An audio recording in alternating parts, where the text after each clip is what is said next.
си разказваме музикални приказки за големи.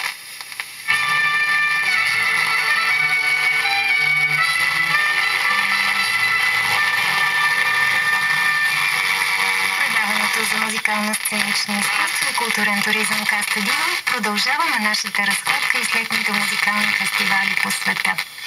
Кореспондентката ни в Израел, Фени Бекало, ще ни пренесе в атмосферата на фестивала на фламенкото в Центъра за музика и танц в Ангола, Канада, билетите за който са били разпродадени още през месец януари.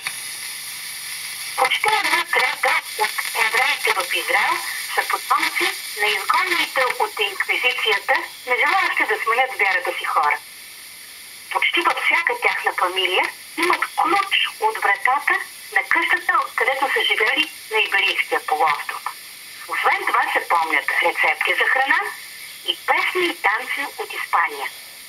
Зрителите бяха представени от различни фолклорни области на Испания и търсеха да видят нещо познато, предавано от поколение на поколение. Ето какво сподели за фестивала един от най-известните критици